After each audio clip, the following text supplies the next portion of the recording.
नमस्कार दोस्तों, कैसे हैं आप सभी। उम्मीद करता हूं आप लोग ठीक ठाक होंगे। वॉइस क्लियर आ रही है आप लोगों को।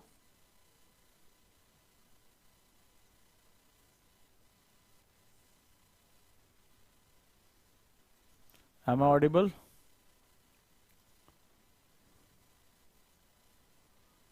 Good evening.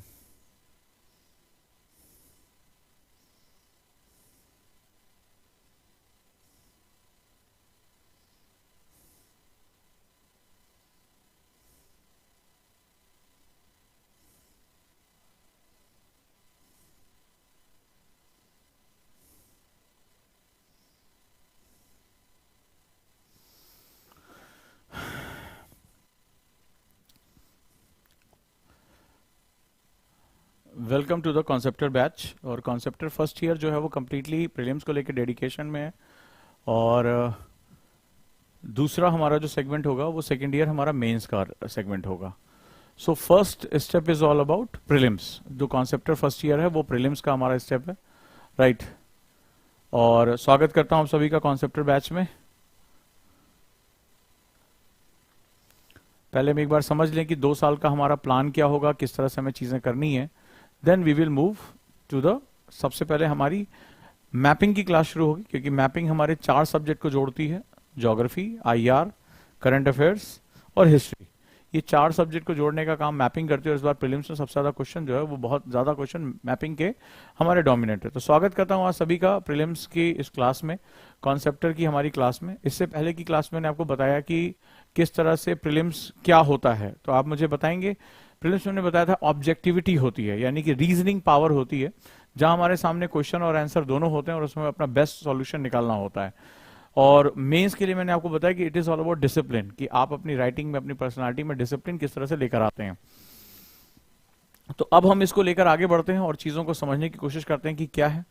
सो पहले प्रयास में प्रीलिम्स कैसे क्रैक करें, आज हम इस पे बात करेंगे। और सबसे पहले जो हमारे स्टूडेंट हैं वो ये समझें, चाहे वो कॉन्सेप्टर के हों, चाहे वो गुरुकुल प्रीलिम्स हमने जो शुरुआत किया है गुरुकुल प्रीलिम्स में, वो इस बात को समझे। तो आज की क्लास में आपको बताऊंगा गुरुकुल प्रीलिम्स में हम क्या क्या पूरे साल भर कवर करने जा रहे हैं, क्या क्या उसमें टॉपिक्स कवर होंगे, किस तरह से कवर होंगे, क्या टॉपिक आपके लिए इंपॉर्टेंट है। तो गुरुकुल प्रीलिम्स का कॉन्सेप्ट क्या है और क्यों बच्चे बड़ी मात्रा में प्रीलिम्स में फेल हो रहे हैं। 98.6% स्टूडेंट जो हैं वो गुरुकुल प्रीलिम्स में फेल हो जाते हैं। तो उसको क्रैक करने का तरीका क्या है और कैसे ये जो कॉन्सेप्टर फर्स्ट ईयर है वो हमारे लिए बहुत इंपॉर्टेंट है। तो आप कॉम्बिनेशन में भी ले सकते हैं बैच, या आप केवल 1 साल प्रीलिम्स में जुड़ना चाहते हैं तो उन सभी का बहुत बहुत स्वागत है। वो लोग यहाँ पर अपनी पढ़ाई को कर सकते हैं, राइट दोस्तों। और साथ ही साथ आप सभी का बहुत बहुत धन्यवाद, जो बिहार के माननीय राज्यपाल जी के द्वारा शिक्षा के क्षेत्र में उत्कृष्ट योगदान देने के लिए जो अवार्ड मिला, जो सर्टिफिकेट ऑफ एक्सीलेंस मिला माननीय राज्यपाल जी के द्वारा। शिक्षा के क्षेत्र में बहुत जागरूक हैं, बहुत ज्यादा जो है वो काम कर रहे हैं। तो ये सब सारा अवार्ड मैं आप लोगों को समर्पित करता हूं, पूरे उजांकियन परिवार को, आप सभी को समर्पित करता हूं। ये अवार्ड आप लोगों की वजह से है। तो कदम दर कदम जिस तरह से हम शिक्षा के क्षेत्र में गुणवत्ता जो अपनी करते चले जा रहे हैं वो बहुत ज्यादा पसंद किया जा रहा है। यहाँ पर गुरुकुल बैच के जो कॉन्सेप्ट हमने बताया तो वो बहुत ज्यादा पसंद किया गया।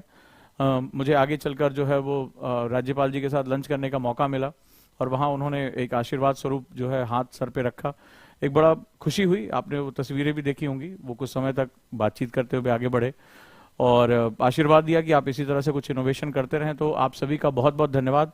ये अवार्ड आप सभी को समर्पित है और ये बताता है कि जो हम काम करते चले जा रहे हैं वो जबरदस्त है। और जो रिकॉग्निशन हो रही है, इससे पहले ईटी लीडरशिप अवार्ड मिला, उससे पहले इंटरनेशनल वुमेन्स में जो एनजीओ के माध्यम से अवार्ड मिला बालिकाओं को शिक्षा देने के लिए। तो साल दर साल जो अवार्ड्स मिलते चले जा रहे हैं वो एक पहचान हमें बता रहे हैं कि जो हम चीजें कर रहे हैं उसकी एक वैल्यू है, उसकी एक लेवल क्रिएट है। और निश्चित रूप से ये हमें भी बहुत आत्मविश्वास देता है कि जिस इनोवेशन को हम इस्टेब्लिश करने आए हैं वो इनोवेशन यहाँ इस्टेब्लिश हो रहा है। तो आप सभी का बहुत बहुत धन्यवाद। और ये एक विश्वास का सेगमेंट है और इस पूरे कंसर्ट को लाइव देखा गया पूरे इंडिया में न्यूज नेशन के चैनल पे। तो ये पूरा फंक्शन भी जो लाइव था, एक कॉन्क्लेव में भी जाने का मौका मिला जहां एजुकेशन पे, अभी आज की जरूरतों पे हमने बातचीत की, मुझे भी बोलने का उसमें मौका मिला तमाम दिग्गजों के साथ जो अलग अलग क्षेत्रों से आए हुए थे, चाहे वो समाज हो, चाहे वो एजुकेशन हो, या जो है राजनीति हो, उनके बीच में बैठ के बात करने का मौका मिला, अपनी बात कहने का मौका मिला, गुरुकुल बैच के बारे में बताने का मौका मिला। तो ये एक इनोवेशन है। आप सभी का बहुत बहुत धन्यवाद हमेशा मेरे साथ खड़े रहने के लिए। और ओजांग आईएएस एकेडमी को जो कदम दर कदम एक रिकॉग्निशन मिलती चली जा रही है, वो अब हर कोई पहचान रहा है, हर कोई इसको जान रहा है। तो निश्चित रूप से ये साथ बने रहना चाहिए हमारा। आप सभी का बहुत बहुत धन्यवाद। तो जो हमारा कॉन्सेप्टर 2 ईयर बैच है, उसमें जो लेवल 1 है वो कंप्लीट प्रीलिम्स है, राइट। प्रीलिम्स को हमने एक मॉडिफिकेशन किया है।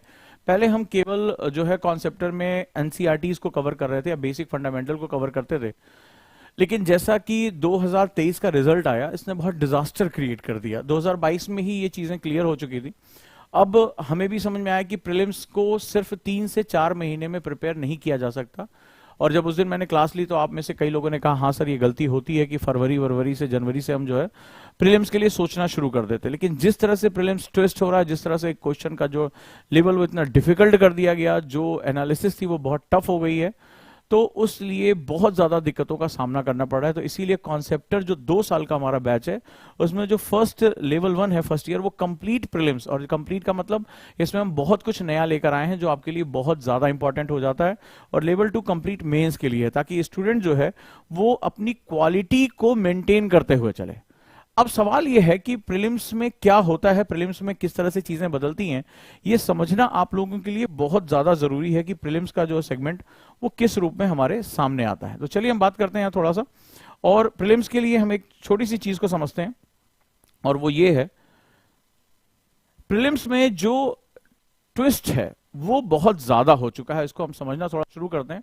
आप चाहें तो उसको लिख भी लें कि किस तरह के क्वेश्चंस हमें देखने को मिले। तो जैसे मैं 2019 से लेके 5 सालों का ट्रेंड एनालिसिस कर रहा हूं, ये बहुत इंपॉर्टेंट ट्रेंड एनालिसिस है। ट्रेंड हमें बताता है कि क्यों प्रीलिम्स कठिन होता चला जा रहा है, और क्यों प्रीलिम्स को तैयार करते समय हमें एक ट्रेंड को समझना बड़ा जरूरी है। अब जरा ध्यान से इसको देखें और समझें, और उम्मीद करता हूं कि इस क्लास से आपको बहुत बेनिफिट होगा। सबसे पहले अगर हम बात करें तो प्रीलिम्स में हमारे जो सब्जेक्ट होते हैं, हम जीएस की केवल अगर हम बात करें, सीसैट पे मैं कल आपसे डिस्कशन करूंगा। सीसैट ने तो इस बार बहुत ज्यादा घोलमाल किया है, तो हम इस पे बात करते हैं। तो ट्रेंड एनालिसिस में अगर हम बात करें तो हमारा एक बड़ा हिस्सा करंट अफेयर्स का होता है, ठीक है। करंट अफेयर्स में भी कुछ नई चीजों का प्रवेश हो चुका है। दूसरा हिस्ट्री यानी इतिहास, geography, polity, economy, science and environment, ये हमारे जीएस प्रीलिम्स का हिस्सा होते हैं। इन्हीं पर हमारा जो है वो ट्रेंड एनालिसिस होता है। तो आप सभी, ट्रेंड का मतलब होता है कि यूपीएससी किधर जा रहा है और हम इससे क्या अंदाजा लगा सकते हैं। अब जरा हम बात करें 2023 का, जिसने बहुत से लोगों के सपने तोड़े और one of the toughest prelims रहा, क्योंकि 11 लाख से ज्यादा लोगों ने इस बार प्रीलिम्स का एग्जाम अपीयर हुए, और जो रिजल्ट है वो 98.6% फेलियर रहा, रिजेक्शन रहा। केवल 1.6% रिजल्ट लोगों का हुआ प्रीलिम्स में ही, केवल 1.6% लोग ही सक्सेस हो पाए। So one of the toughest module यहां पर हो चुका है। अब हम जरा इसमें बात करें कि क्या चीजें हैं। अगर 2023 के प्रीलिम्स में देखोगे तो करंट अफेयर्स जो है वो डोमिनेंस रहा 22 क्वेश्चन के साथ, 22। हिस्ट्री जो एक ऑर्थोडॉक्स है, 13 क्वेश्चन रहा, बहुत ध्यान से समझिए। ज्योग्राफी 10 क्वेश्चन रहा। पॉलिटी जो है यानी कि राज व्यवस्था 14 क्वेश्चन रहा। Economics 14 question. Science and tech 6 question. लेकिन फिर से एनवायरमेंट 21 क्वेश्चन, और बहुत टफ क्वेश्चन रहे यहाँ पे, राइट। तो अगर आप देखोगे ध्यान से तो करंट अफेयर्स का मतलब ये नहीं कि आपसे डाटा पूछा गया था। करंट अफेयर्स ने 2 साल का विस्तार लिया, मिनिमम 2 इयर्स। आप जरा ध्यान समझिएगा, लोग से 1 साल नहीं हो रहा, मिनिमम 2 साल का करंट अफेयर्स इसमें पूछा गया। बहुत ज्यादा जो है वो डायमेंशन इसने लिया, राइट। और current affairs in depth analysis की गई। और करंट अफेयर्स क्या था यहाँ पे? करंट अफेयर्स जो था, इसको ध्यान से सुनो, करंट अफेयर्स जो था इसका वो डायरेक्ट नहीं था। करंट अफेयर्स कई तरह का होता है, ठीक है। एक जो आप मैगजीन में देखते हो, बुक्स में देखते हो, उसको हम लोग डाटा बेस कहते हैं करंट अफेयर्स, ठीक है, यानी उसको फैक्ट बेस, इवेंट बेस कहते हैं। जो यूपीएससी में करंट अफेयर्स पूछा गया था वो स्टैटोडायनामिक था। क्या था? स्टैटोडायनामिक, जिसमें डायनेमिक पार्ट जो होता है, डायनेमिक पार्ट जो होता है वो आपका न्यूज से था, लेकिन जो स्टैटिक पार्ट था इसी क्वेश्चन का वो सब्जेक्ट से था। तो ये नहीं कह सकते कि ज्योग्राफी का क्वेश्चन नहीं आया था। करंट से उठाकर ज्योग्राफी का क्वेश्चन पूछा था, क्योंकि यूपीएससी में क्या होता है कि एक क्वेश्चन के पीछे मल्टीपल कॉन्सेप्ट्स इन्वॉल्व होते हैं, मल्टीपल चीजें इन्वॉल्व होती हैं, राइट। तो यहां पर क्या होता है कि एक ऑप्शन करंट से दे दिया, एक ऑप्शन ज्योग्राफी से दे दिया, एक उसके एप्लीकेबल पार्ट से दे दिया, और बोला कि अब which one of the following is the true, इसमें से कौन सा सत्य है कौन सा असत्य है। तो ये जो करंट अफेयर्स है वो स्टैटोडायनेमिक होता है। स्टैटो का मतलब होता है जो सब्जेक्ट हो गया, डायनेमिक का मतलब हो गया जो न्यूज़पेपर से आप अभी पढ़ रहे हैं उसके बारे में जानकारी ले रहे हैं। इससे जो सेगमेंट है वो बहुत ज्यादा वास्ट हो गया, क्या नहीं, उसके पास क्या होगा, रेंज बहुत ज्यादा हो गई। अच्छा, अभी आपको याद होगा मैंने कुछ दिन पहले क्लास ली थी और आपको मैंने न्यूज़पेपर जब क्लास बताई थी तो मैंने आपसे कहा था कि इन्वायरमेंट जो होता है वो सबसे ज्यादा करंट अफेयर से आता है। अब इन्वायरमेंट के जितने भी मैक्सिमम क्वेश्चन, यहाँ 21 क्वेश्चन आए हुए हैं, वो आप ध्यान से देखेंगे तो ये भी आपके करंट जो चर्चा में रहा उसके साथ आपको, मतलब ऑर्थोडॉक्स इन्वायरमेंट बहुत कम पूछी गई थी, और करंट में चर्चा में न्यूज में रहने वाले 2-3 सालों तक जो चर्चा में रहा उस इन्वायरमेंट एंड इकोलॉजी को ये इन्होंने सबसे ज्यादा समय देके पूछा। अच्छा, हम बेसिकली इन्वायरमेंट को पढ़ने के लिए एक कोचिंग की बुक आती है वो पढ़ लेते हैं, एनसीईआरटी थोड़ा सा देख लेते हैं, लेकिन जो इसका सबसे पावरफुल सोर्स है वो आपको नहीं पता। और आज क्लास के आखिरी तक जुटे रहिए, मैं आपको बताऊंगा कि प्रीलिम्स में हमने इसका तोड़ कैसे निकाला है, ये बहुत इंपॉर्टेंट है आपके लिए, ठीक है। तो चलिए हम देखते हैं। अगर 2022 की बात करें तो करंट अफेयर्स यहां भी डोमिनेंट था, यानी आप जो न्यूज़पेपर है एनालिसिस है या न्यूज़पेपर का जो डायमेंशन है वो बहुत लेकर चलना पड़ेगा आपको। जैसे अभी आपने देखा दीपक सर ने 199 रुपए में द हिंदू की क्लास शुरू की है पूरे महीने की, तो ये जरूरी है। और नियरली 2 साल का आपको करंट अफेयर्स कवर करके चलना पड़ेगा, मिनिमम 2 इयर्स अगर आप क्वेश्चन करना चाहते हैं तो। हिस्ट्री कामोवेश लगभग बनी रही, ज्योग्राफी लगभग सेम बनी रही। ज्योग्राफी में जो डोमिनेंस रहा है वो मैपिंग के क्वेश्चन का रहा है, मैपिंग के क्वेश्चन का रहा है। तो अगर हम बात करें तो यहां पर हो गया। पॉलिटी की अगर बात करें तो लगभग क्वेश्चन उतने, इकोनॉमिक्स लगभग सेम टू सेम रही, कोई इसमें ज्यादा चेंज नहीं आया, ठीक है। Science and tech and environment, ये दोनों करंट अफेयर्स के साथ जुड़े, इसको डायनेमिक सब्जेक्ट बोलते हैं, these are known as dynamic subject, चाहो तो लिख लो, गतिशील सब्जेक्ट हैं, इनका इंटरचेंज होता रहा। तो लगभग जो है ये ट्रेंड एनालिसिस बता रहा है कि अगर आपको आज की डेट में यूपीएससी क्रैक करना है तो आपको स्टैटो डायनेमिक वे में पढ़ना पड़ेगा। और हम क्या करते हैं, हमें लगता है कि चलो पहले हिस्ट्री पढ़ लें, फिर पॉलिटी पढ़ लें, कन्वेंशनल बुक पढ़ लें, और इस तरह से हमारा काम चल जाएगा। हम न्यूज़पेपर, जैसे कई इंस्टीट्यूट भी ऐसा कराते हैं, कई बच्चों ने बताया कि लास्ट में 15 दिन की न्यूज़पेपर की क्लास होती है, लास्ट के 15 दिन में न्यूज़पेपर की क्लास होती है। आप कभी जिंदगी में आप कभी उसका आउटपुट पकड़ ही नहीं पाओगे अगर आप इस वे में नहीं चल रहे हो। तो आप जरा ध्यान से देखो कि किस तरह से डायनेमिक सब्जेक्ट जो हैं वो लगातार एक अपना डोमिनेंस बनाया हुआ। अब जरा 2021 में आके देख लेते हैं। करंट अफेयर 27 क्वेश्चन, बहुत ज्यादा इसमें रहा। हिस्ट्री 20 क्वेश्चन, ज्योग्राफी, पॉलिटी, इनका एवरेज अगर देखोगे तो लगभग सेम बना रहा, और एनवायरमेंट भी लगातार यहां पर डोमिनेंस बना रहा, लेकिन करंट अफेयर्स ने यहां बहुत उछाल लिया था, ठीक है। 2020 की बात करें तो 2020 में भी हिस्ट्री और करंट अफेयर्स ने अपना एक बड़ा डोमिनेंस यहां पर बनाकर रखा हुआ है, राइट। तो अगर हम इसकी बात करें तो जो करंट टॉपिक्स हो गए, जो स्टैटोडायनेमिक हो गया, एनवायरमेंट हो गया, साइंस एंड टेक को भी मैं इसी का पार्ट मानता हूं, क्योंकि साइंस एंड टेक के जो क्वेश्चन पूछे जाते हैं वो बहुत डायनेमिक क्वेश्चन पूछे जाते हैं। हाल ही में जो चर्चा में रहा उस पर क्वेश्चन काफी ज्यादा पूछे जाते हैं। इस तरह से अगर हम बात करेंगे तो आपको एक ट्रेंड दिखाई पड़ रहा है कि मुझे सबसे ज्यादा टाइम कहां देना पड़ेगा। जैसे अगर मैं आपसे 2020 से बात करूं तो 2020 से ज्योग्राफी के क्वेश्चंस में मैप के क्वेश्चन का डोमिनेंस होने लगा, 6 to 7 मूवमेंट तक होने लगा इसमें, राइट। और उसमें भी मैपिंग में कुछ क्वेश्चन करंट के अंदर घुस गए। करंट का मतलब ये नहीं है कि आप सीधे उठाया कि प्रधानमंत्री कहां गए, उस देश का मुद्रा क्या है, राजधानी क्या है, ये वाला करंट अफेयर्स नहीं। जैसे हाल ही में क्या हुआ, मैप में अगर हम बात करें तो गोलान हाइट्स पूछा कि भाई ये चर्चा में रहता है हर समय न्यूज में, तो गोलान हाइट्स कहां है, या भूमध्य सागर की ये भी ये चर्चा में रहा, तो ये किसके साथ अपनी बाउंड्री शेयर करता है भूमध्य सागर, अफ्रीका के किस देश के साथ वो अपनी सीमा शेयर कर रहा है, या यूरोप के साथ कितनी शेयर कर रहा है। तो ये मैप बेस्ड क्वेश्चन हो गए जो बहुत अभी लगातार चर्चा में रहे। तो ज्योग्राफी और करंट में जो योगदान है वो मैप का काफी अच्छा रहा है, ठीक है। तो मैप भी आपके लिए बहुत इंपॉर्टेंट है, ज्योग्राफी का एक पार्ट आपको मैपिंग के साथ पढ़ना है। अच्छा, जो करंट अफेयर्स यहां हम बोल रहे हैं कि करंट अफेयर्स, अब ये नहीं कि मैगजीन जाके पढ़नी है, जो क्वेश्चन आ रहा है ज्योग्राफी का करंट अफेयर्स पूछा जा रहा है कि हाल ही में कोई साइक्लोन रहा, हाल ही में कोई घटना हुई, या पॉलिटी का करंट अफेयर्स पूछा जा रहा है, तो ये सभी का इनके जो नंबर कम हो रहे हैं, यहां समझना कि ये नहीं कि अब ज्योग्राफी हमें पढ़ना जरूरी नहीं है, अब हमें एनवायरमेंट पढ़ना जरूरी नहीं है, या हमें पॉलिटी पढ़ना जरूरी नहीं, कम क्वेश्चन आ रहे हैं सिर्फ करंट अफेयर्स। नहीं, यहां तुम्हें ये समझना पड़ेगा कि पॉलिटी हाल ही में कोई मान लो जजमेंट आया है, ठीक है, कोई कॉन्स्टिट्यूशनल बेंच है, कोई जो है निर्णय आया है, तो इसका जो डायनेमिक पार्ट है वो पूछा जा रहा है। इसका डायनेमिक पार्ट पूछा जा रहा है कि क्या है ये अभी हाल ही में। जैसे यूक्रेन का क्वेश्चन आया, तो वो क्या है, वो आईआर का क्वेश्चन है, वो करंट अफेयर्स का बेस क्वेश्चन है। तो इसको ज्योग्राफी और आईआर को मिलाकर, करंट अफेयर्स को मिलाकर ये क्वेश्चन डाल दिया। यानी हर सब्जेक्ट का जो डायनेमिक पार्ट है, जो गतिशील पार्ट है, उस पर अब यूपीएससी ज्यादा क्वेश्चन कर रहा है, उस पर ज्यादा क्वेश्चन वो पूछे जा रहे हैं और वहां से वो आउटपुट निकल कर आ रहा है। तो आपको ये समझना पड़ेगा कि ऐसा क्यों कर रहा है यूपीएससी। ये भी आप समझो कि आखिर यूपीएससी स्टैटिक क्वेश्चन पूछने की बजाय डायनेमिक क्वेश्चन पर इतना फोकस क्यों कर रहा है। मैं आपको इसका जवाब देता हूं। स्टैटोडायनेमिक से यूपीएससी को क्या फायदा होता है, कितने लोग ये जानते हैं स्टैटोडायनेमिक से क्या फायदा होता है? ठीक है, अब जरा समझो इसको। होता क्या है कि साल दर साल, जैसे लास्ट ईयर लगभग 8 लाख लोगों ने एग्जाम दिया था, अपीयर हुए थे 8 लाख, इस साल 11 लाख। तो इन दोनों के बीच में कितना कंपटीशन बढ़ गया? 2 लाख बच्चे एक साल में बढ़ गए, 2 लाख। सीटें बढ़ी कितनी? 700 से 800, नहीं सॉरी 100 के आसपास सीट्स या 95 के आसपास सीट्स बढ़ी, ठीक है, टोटल। तो 2 लाख स्टूडेंट बढ़ गए और सीट जो है केवल 700 के आसपास बढ़ी। ये एक डिफरेंस बड़ा, काफी बड़ा आ गया। अब जरा ध्यान से समझो, अब यूपीएससी को क्या करना है? यूपीएससी को प्रीलिम्स एग्जाम में आपको छांटना है, आपको छांटना है, सेलेक्ट नहीं करना है, आपको रिजेक्ट करना है, छांटना है, ठीक है। तो अब क्या हुआ, इन्होंने छांटना शुरू कर दिया। अब इसके लिए अगर वो सेम सब्जेक्ट के साथ, मतलब ज्योग्राफी, हिस्ट्री, पॉलिटी, इकोनॉमिक्स, वो बेसिक सब्जेक्ट के साथ चलेंगे, तो यहां पर क्या होगा, जो जितना ज्यादा रट लेगा उतना ज्यादा वो अंदर चला जाएगा। तो मान लीजिए कोई 5 साल से तैयारी कर रहा है तो उसको ज्यादा एडवांटेज है।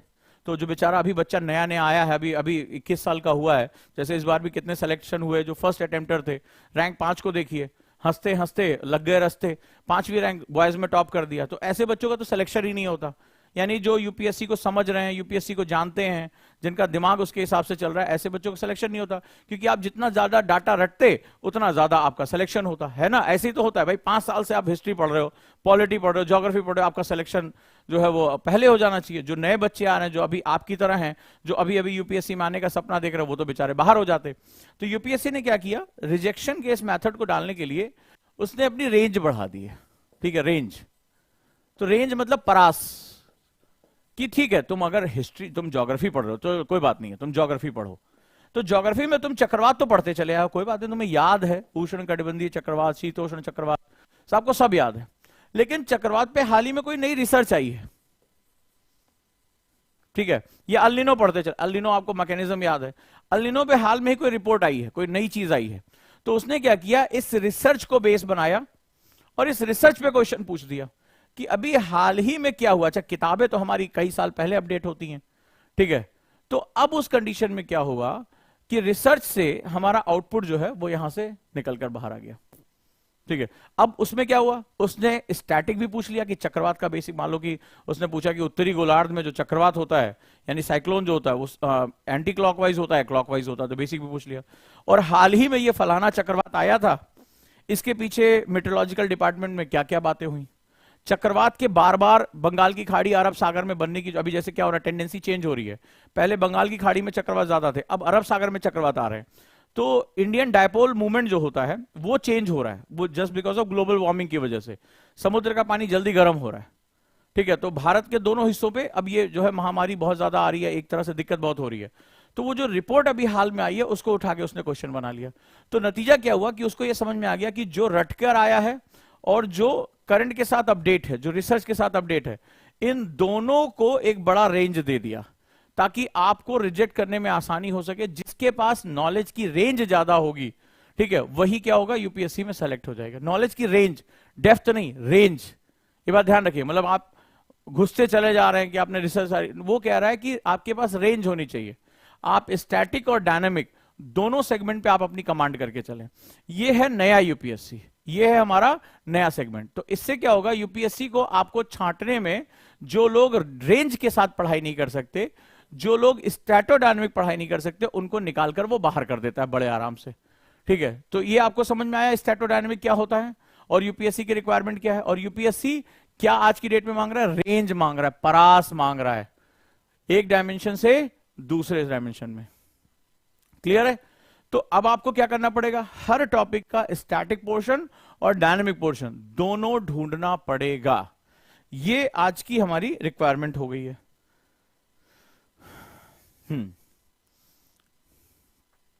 इसी तरह से जो क्वेश्चंस के लेवल हैं वो भी लगातार चैलेंज करते चले जा रहे हैं। कट ऑफ बहुत चैलेंज करता चला जा रहा है। जैसे 2022 का जो रिजल्ट आया 88.22 कट ऑफ चला गया हमारा, राइट। तो ये क्या बता रहा है, क्वेश्चन पेपर टफ होता जा रहा है। अगर आप कट ऑफ देखेंगे, कट ऑफ नीचे की तरफ जब जाता है तो पेपर टफ होता चला जाता है, उतने ढेर सारे लोग उसको जंप नहीं कर पाते हैं, ठीक है। पेपर थोड़ा इजी होता है तो कट ऑफ ऊपर की तरफ चला जाता है। ये बड़ा सिंपल सा हमारा फंडा जो होता है यहाँ पे काम करता है। तो पेपर साल दर साल टफ होता चला है। इस साल का तो और भी माना जा रहा है कि और भी ज्यादा टफ है, ठीक है। तो अब अगर हम इसमें बात देखें तो यहां जो हमारा सेगमेंट है कि आपको तैयारी कुछ नए तरीके से करनी होगी, ठीक है, नए तरीके से करनी होगी। और आप उस नए तरीके को समझ पाते हैं तो चीजें आपके लिए बहुत आसान हो जाती हैं। अब हमने ये समझा कि प्रीलिम्स निकालना ही आज की डेट में सबसे ज्यादा चैलेंजिंग पार्ट हो गया है। कारण क्या है, प्रीलिम्स एक तो आपके साइकोलॉजिकल फैक्टर के साथ जुड़ा है। अगर प्रीलिम्स नहीं निकलता है तो अंदर से आदमी टूट जाता है, समाज भी उसको तोड़ के खत्म कर देता है। अरे प्रीलिम्स ही नहीं निकला तुम्हारा, प्रीलिम्स निकल जाता है तो उसके बाद एक कॉन्फिडेंस लेवल अलग आ जाता है, मेंस लिखकर चले आते हैं, समाज भी आपको एक्सेप्ट करता है, आपके लिए जॉब अपॉर्चुनिटी भी हो जाती है। लेकिन ये भी समझना है कि हमारा जो साइकोलॉजिकल फैक्टर है वो प्रीलिम्स का मेंस में क्या होता है कि नहीं भाई चलो तैयारी कर लेते हैं, 2 से 3 महीने आप अच्छे से टाइम देते हैं। जैसे हमारे यही था कि हमने टेस्ट सीरीज जनवरी में निकाली लेकिन मार्च में सबसे ज्यादा जो है वो सेल हुई। तो यानी बच्चा मार्च में आने के बाद क्वेश्चन लगा रहा है। जो आरएसएम है, जो हम बार बार कह रहे थे कि आरएसएम पे फोकस करो, तो वो बच्चा मार्च में जाकर जो है वो टेस्ट सीरीज ले रहा है। अब जो मार्च में टेस्ट सीरीज देगा वो उसकी एनालिसिस कब करेगा, उसका बुकलेट कब बनाएगा, उस पर अपना जो है इंप्रूवमेंट कब करेगा। मई में तो पेपर था। तो नतीजा क्या रहा कि इतना कम टाइम होने की वजह से ज्यादातर बच्चों के साथ ये दिक्कत। अगर आप लोगों ने भी प्रीलिम्स दिया होगा तो आपको पता होगा कि टाइम कम पड़ गया आपको। उस समय आपको लगा काश हमने इसको पहले कर लिया होता या अभी बहुत कुछ बाकी रह गया। जब आप पेपर में गए तो आपको लगा अरे ये सब चीजें तो हम सुनी भी नहीं पाए थे, ये तो हमारे पकड़ से बाहर रही। अगर आप में से किसी ने प्रीलिम्स दिया होगा तो ये समझ में आया। हमें भी ये बात समझ में आती है कि अब एक इसके लिए अलग से अप्रोच रखना पड़ेगा, क्योंकि 98.6% जो रिजेक्शन रेशियो कोई हल्की फुल्की बात नहीं है। 98.6% रिजेक्शन बहुत बड़ी बात होती है। और जो डायनेमिक रेंज है मतलब यूपीएससी की, वो मतलब फैलती चली जा रही है। और उसकी भी मजबूरी है, 2-2, 2.5 लाख बच्चे हर साल कुछ सीटों के लिए बढ़ते चले जा रहे हैं। यानी हर सीट पे कंपटीशन बढ़ता चला जा रहा है, बहुत ज्यादा कंपटीशन बढ़ता चला जा रहा है। और उसमें भी बहुत बड़ी संख्या ऐसे बच्चों की जो ऑलरेडी सेलेक्ट हो चुके हैं, वो अपनी रैंक इंप्रूवमेंट के लिए एग्जाम दे रहे हैं। तो ऐसे में भी वो चीजें बहुत खतरनाक हो। मैंने आपको बताया था कि भाई वो मान लिया लबासना में या कहीं और भी आप ट्रेनिंग कर रहे हैं, सरदार पटेल एकेडमी में आप पुलिस की ट्रेनिंग ले रहे हो, ऑनलाइन आपके लिए पढ़ना आसान है, आज की डेट में कंटेंट आसान है, तो आप वहां बैठ के ट्रेनिंग के साथ साथ अपनी तैयारी कर रहे हैं और आप आके फिर से दोबारा एग्जाम दे रहे हैं। अब आपका सिलेक्शन हो चुका है, आपको जॉब जाने का कोई खतरा नहीं है, आपका जो है कॉन्फिडेंस लेवल एक अलग हिस्से पे। तो वो भी आप एक बड़ा चैलेंज क्रिएट कर रहे हैं उन बच्चों के लिए जो पढ़ाई करना चाहते हैं, जो तैयारी करना चाहते हैं। तो इसको देखते हुए हमें एक सोचा, हमने लगातार 2022 में हमें इनपुट मिल गया था कि टफ बहुत होता चला जा रहा है प्रीलिम्स, मतलब कट ऑफ डाउन हो रहा है, टफनेस बढ़ती जा रही है। और इस साल 2023 में उन्होंने रिजेक्शन मेथड खत्म कर दिया। मतलब एक तरह से जो 10-12 क्वेश्चन का हमें एडवांटेज मिलता था वो पूरी तरह से उन्होंने डिस्ट्रॉय कर दिया। मतलब अगर आता है तो पूरा आएगा, नहीं तो फिर आप इसमें कुछ नहीं कर पाओगे। तो वो क्या हो रहा है, निगेटिव मार्किंग बच्चों की बढ़ती चली गई। जिन बच्चों ने एग्जाम दिया होगा उनको पता होगा कि निगेटिव मार्किंग बढ़ती चली गई। अब हमें भी लगा कि अब एक डेडिकेटेड पूरा 1 साल हमें इसमें तैयार करने की जरूरत है। लेकिन तैयार क्या करना है ये बड़ा जरूरी है, किस तरह से हमारे पास बच्चे आ रहे हैं। अब ये देखा गया कि हमें तैयारी के अलग अलग, जैसे कई बार बच्चे आए तो बच्चे ने इंटरनेट पे देखा वो फलाना बुक डीडी बासु या लक्ष्मीकांत बहुत अच्छी किताब, सबको पता लक्ष्मीकांत बहुत अच्छी किताब है, बट आपने कभी उस चीज को कभी ढंग से पढ़ा नहीं है, आप कभी उससे परिचित नहीं होता, आप डायरेक्टली उस किताब को एब्जॉर्ब नहीं कर पाओगे, आप कॉन्सेप्ट ही डेवलप नहीं कर पाओगे। प्रीलिम्स मैंने आपको बताया था ऑब्जेक्टिविटी रीजनिंग का एग्जाम है। रीजनिंग का मतलब होता है कि जितने मेरे फैक्ट अवेलेबल हैं, जितने मेरे फैक्ट्स अवेलेबल हैं, मैं उनका इस्तेमाल करते हुए क्या एक बेहतरीन बेस्ट सॉल्यूशन दे सकता हूं, ये इसको हम लोग रीजनिंग बोलते हैं।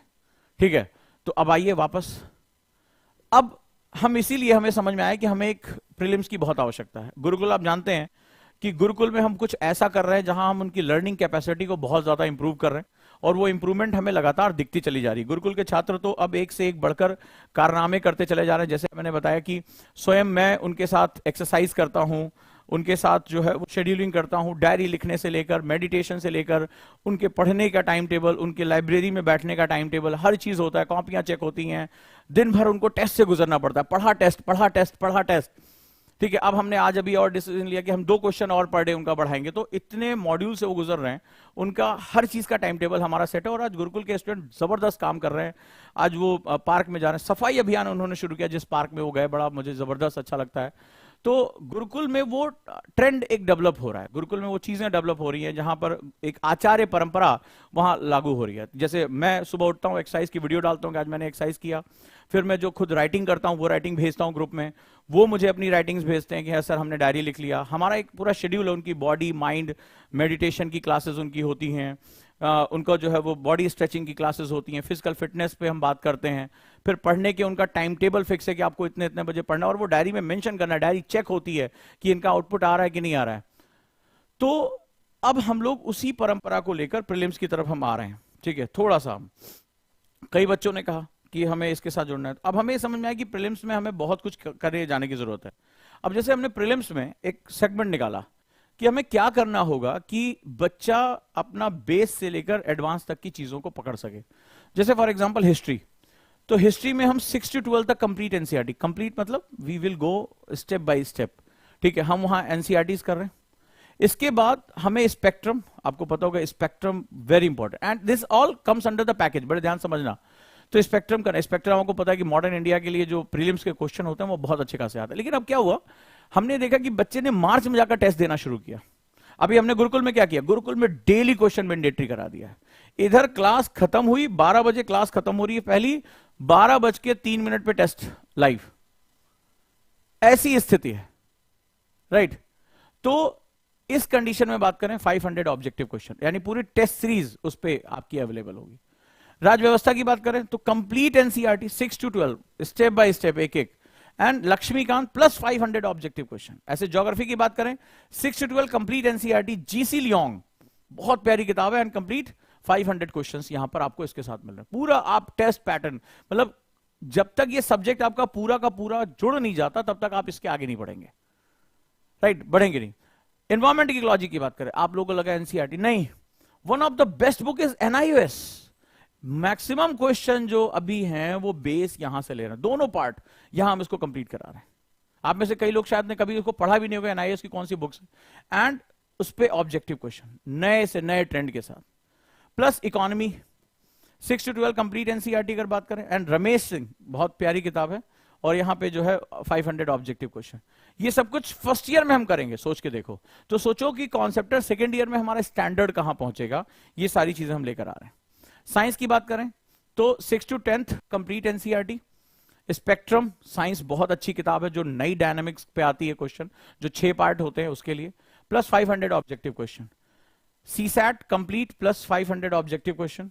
इसके बाद current affairs and the Hindu, पूरा 1 ईयर कंप्लीट, ठीक है, 1 year complete and 500 objective question, पूरा 250 lectures current affairs and the Hindu पे, क्योंकि आपको पता है कि लगभग 22 क्वेश्चन 23 क्वेश्चन यहां से आने ही आने हैं।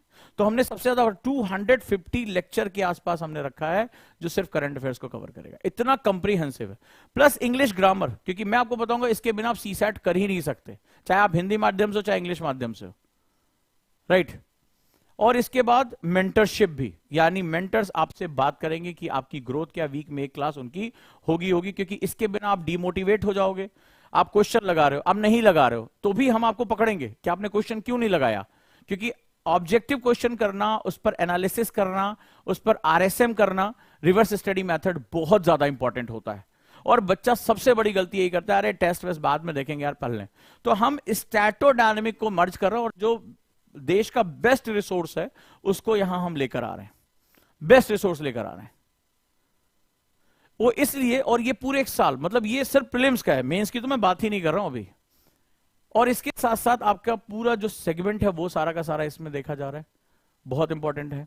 तो ये जो गुरुकुल की परंपरा है प्रीलिम्स में वो हम लेकर आ रहे हैं, और ये कॉन्सेप्टर फर्स्ट ईयर के लिए रहेगा। और इससे आपको अंदाजा भी हो गया आज जो हमने ट्रेंड एनालिसिस किया कि किस तरह से यूपीएससी मूव कर रहा है, किस तरह से वो आगे पीछे जा रहा है। आज आपको अंदाजा हो गया होगा कि स्टैटोडायनामिक क्या होता है, कैसे हमें इसको मर्ज करना है। और ये जो हम यहां सेगमेंट लेकर आ रहे हैं, कंप्लीट सीसैट, फिर मतलब मोर देन 4500 क्वेश्चन हम यहां लेकर आ रहे हैं। 4000 मतलब अगर टेस्ट सीरीज खाली देखोगे तो 10 से 15,000 की टेस्ट सीरीज आ जाती है।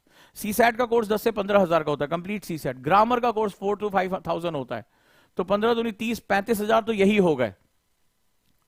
प्लस पूरी Laxmikanth, GC Leong, Ramesh Singh, NIS, NCERT, plus mentorship, plus test, मतलब और ये अगर देखोगे तो मोर देन 60-70,000 के ऊपर का क्वेश्चन रहा। और ये अभी हम जो अब तो 50 बच्चे ऑलरेडी जुड़ चुके हैं, केवल 50 स्टूडेंट्स के लिए हम जो है वो केवल 40,000 में इसको लेकर, ओनली 40K पूरे साल भर सब कुछ, CSAT, GS, test series, mentorship, English grammar, everything's come under this. और ये इसलिए क्योंकि अब पीटी को निकालना, जब तक पीटी एक दो बार फेल नहीं होते ना लोग, तो बहुत हल्के में ले लेते हैं, अरे प्री में क्या जा रहा है। और उसके बाद जब वो नहीं होता है और जब समाज उनको खाता है, अरे पीटी निकाल लिए होते तो कुछ इज्जत भी थी, जब वो तुम्हें खोदते हैं कि भैया पीटी का है नहीं हुआ तुम्हारा, तो बड़ा वहां समस्या हो जाती है, बहुत मुश्किल हो जाती है। तो प्रीलिम्स निकाल लेना, क्रैक कर लेना, सोसाइटी में आपको बहुत सिक्योर करता है, जॉब सिक्योरिटी दे देता है। आप किसी भी कोचिंग में चले जाइए, बोले मैं कॉपी चेक करना चाहता हूं, मैं कंटेंट बनाना चाहता हूं, मैंने मेंस लिखा है, प्रीलिम्स क्वालिफाई होते हैं, आराम से आपको 25,000 30,000 रुपए की नौकरी, या काउंसलर बनना चाहते हैं, आराम से तुम्हें नौकरी मिल रही है, अपनी पढ़ाई का भी खर्चा निकालोगे, घर वालों को भी 5-10 हजार भेज दोगे। ये पावर होती है प्रीलिम्स की, ये एक तरह का इन्वेस्टमेंट है। और समाज का जो दबाव है वो खत्म हो जाता है। हाँ भैया मेंस लिखे हैं, इसका मतलब इज्जत है, भैया पढ़ते हैं। और प्रीलिम्स नहीं निकला तो फिर खा जाएंगे आपको, अरे जब प्रीलिम्स ही नहीं निकला तो आईएएस की तैयारी क्या खा कर रहे हो, तो आपको खोज खोज के मार देंगे। तो ये जो चीजें हैं बड़ी इंपॉर्टेंट, और इतना कंप्रिहेंसिव प्लान हमने यहां पर बनाया है। अगर आपको ये अच्छा लगा हो तो आप लोग इसके साथ जुड़ सकते हैं। और बहुत से इंस्टीट्यूट का ये पूरा प्री का मेंस का प्लान नहीं होता जितना हमने प्रीलिम्स के लिए 820 लेक्चर्स, ये कोई मजाक बात नहीं, 820 लेक्चर हमने यहां सिर्फ प्रीलिम्स के लिए रखे हैं। तो आप स्वागत है आप सभी का इस महान सेगमेंट में, आप सभी इसके साथ जुड़ सकते हैं। और अभी मैं 6:15 बजे गुरुकुल की काउंसलिंग करने जा रहा हूं 20 बच्चों के लिए, क्योंकि अंतिम 30 सीटें बची हुई हैं। जो गुरुकुल 30 जुलाई का बैच है, आप सभी उसके लिए बहुत बहुत आमंत्रित हैं, बहुत बहुत स्वागत है आपका। तो बहुत बहुत धन्यवाद आप सभी का इसके साथ जुड़ने के लिए। राइट, तो गुरुकुल के साथ जुड़ जाइए, कॉन्सेप्टर के साथ जुड़ जाइए, या आप प्रीलिम्स, गुरुकुल प्रीलिम्स में जुड़ना चाहते हैं तो यहां दिए गए नंबर पे आप कॉल कर सकते हैं या फॉर्म यहां भर सकते हैं। और यहीं से हमारी कॉन्सेप्टर का सेगमेंट शुरू हो रहा है। अब हम कॉन्सेप्टर में पहले बेसिक मैपिंग की क्लास करेंगे, क्योंकि मैपिंग के बिना आप चारों सब्जेक्ट में आगे बढ़ ही नहीं सकते। तो और यहां से 30 तारीख से आपका शुरू हो जाएगा, इसी प्रीलिम्स के साथ ही हमारा कॉन्सेप्टर फर्स्ट ईयर भी इसके साथ प्रारंभ हो जाएगा। और जैसा कि कई बच्चों ने कहा कि सर हमारे पास अभी एक साथ देने के लिए पैसे नहीं हैं और हमने डिस्काउंट ऑफर बंद कर दिया था, तो वापस जितने बच्चे मेरे साथ जुड़ना चाहते हैं जुड़ सकते हैं। 19 से लेकर 22 जून तक, 19 to 22 जून तक 4 दिनों के लिए फिर से ईएमआई शुरू हो गई है, यानी मंथली इंस्टॉलमेंट पे 5,000 रुपए देकर भी आप ये कोर्स ज्वाइन कर सकते हैं। केवल 4 दिनों के लिए ऑफर है, only for 4 days, only for 4 days ये ऑफर है। तो इसके बाद कई बच्चे छूट गए थे लास्ट टाइम कि सर हमें जुड़ना है, तो वापस आप सभी का बहुत बहुत स्वागत है। राइट,